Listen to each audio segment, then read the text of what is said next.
Samajwadi party के प्रवक्ता फराज किदवई को आमंत्रित करता हूं। फराज जी, आज देश के प्रधानमंत्री का 75वां जन्मदिन है और बीजेपी की माइटी पावर वाली गवर्नमेंट पूरे देश के कई राज्यों में है। आपके प्रदेश उत्तर प्रदेश में भी है। आप उन्हें 17 में भी नहीं हरा पाए, आप उन्हें 22 में भी नहीं हरा पाए। अब 1-1.5 साल बाद आप फिर मुकाबले के लिए उनके सामने होंगे। तो बताइए कि मुद्दा मोदी योगी होंगे या फिर आप मानते हैं कि बीजेपी को आप सब लोग मिलकर भी लास्ट इलेक्शन में नहीं हरा पाए?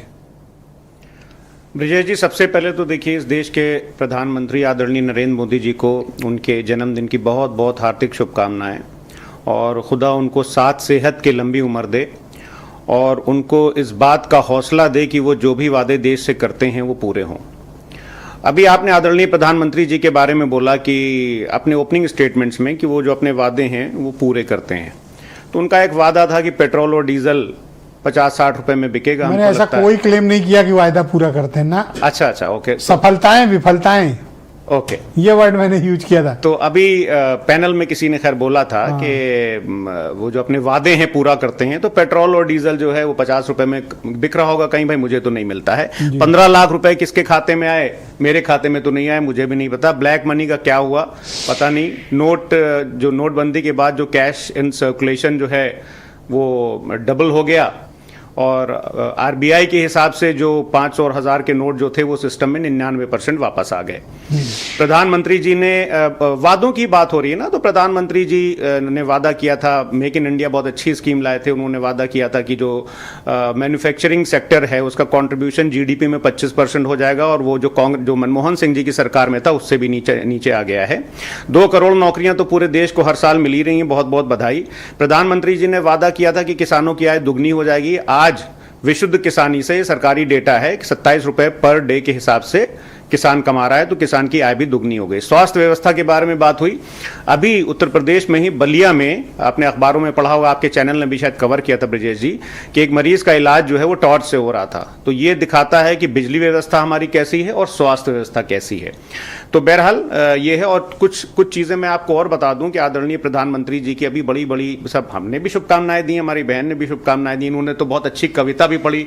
हालांकि कविता के ऊपर भाजपा की प्रवक्ता ने शायद कुछ उस पर कमेंट भी किया था कि अब इनका ये क्या हो गया है, चरित्र हो गया है, क्या हो गया, आई डोंट नो। लेकिन कवि तो अटल बिहारी वाजपेयी जी भी वो बहुत बड़े कवि थे और मुझे लगता है कविता के माध्यम से प्रियंका जी के काव्य पाठ पर थोड़ा सा तंज कसते हैं। हाँ, तो काव्य पाठ से तो पूरी सत्ताएं बदल जाती हैं। तो हो सकता है प्रियंका जी के इस काव्य पाठ से उत्तर प्रदेश की सत्ता भी बदल जाए। खैर, आज हमको बड़ा अफसोस होता है।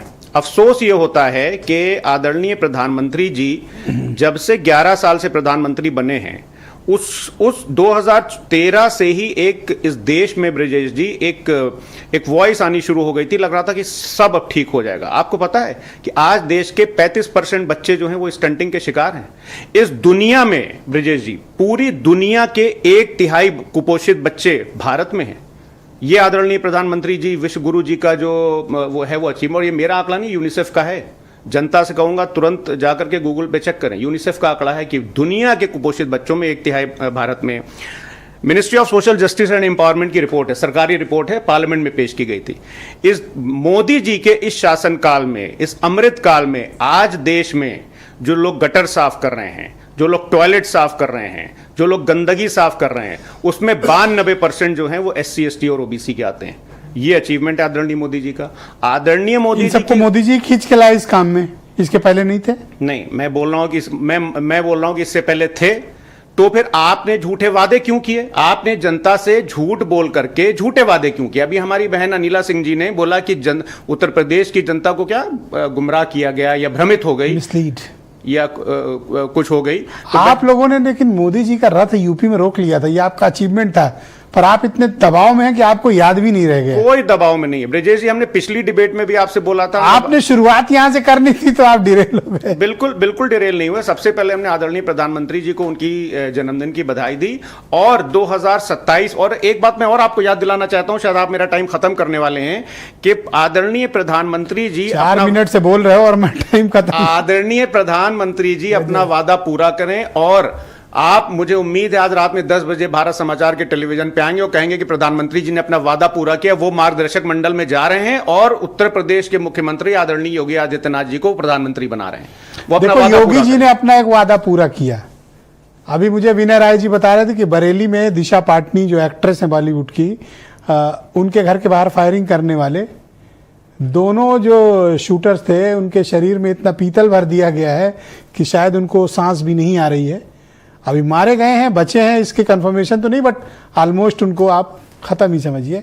तो योगी जी ने बिश्नोई और बरार जैसे गैंगों को कम से कम यूपी में एंट्री तो रोक दी है।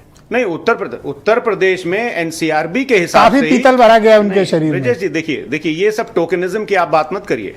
मैं तो सरकारी रिपोर्ट्स का हवाला देकर के बोल रहा हूं। अभी ब्रेकिंग न्यूज आई तो बता दिया, आप क्यों तिल मिला रहे हो? इनकाउंटर हुआ, अच्छी बात है। नहीं, ठीक है, बदमाश मारे गए सर। नहीं, तकलीफ किस बात? बदमाश अप्रिशिएट। गोरखपुर में भी एक गोली चली थी, वहां उसका जिक्र कर दीजिए। वहां भी लगी है। नहीं, गोरखपुर में गोली चल गई, उसमें दीपक गुप्ता नाम का बच्चा मर गया। नहीं तो उसका भी इनकाउंटर हुआ मैडम। अरे भाई, इनकाउंटर हो गया कि इनकाउंटर यहाँ करने की देखिए, नौबत पुलिस के क्यों पास आई? एक ही यहाँ इंस्टेंट तो सब दवा भाग है, गए थे ना अपराधी, क्राइम सर। करोगे ये लोग गोली अरे लेते अपराधी जाओ। तो सब तख्ती कुछ को सीने गले पे में लगती डाल है, के कुछ को भाग पैर गए पे थे ना। लगती है। ऑलराइट, बहुत शुक्रिया आपका। मैं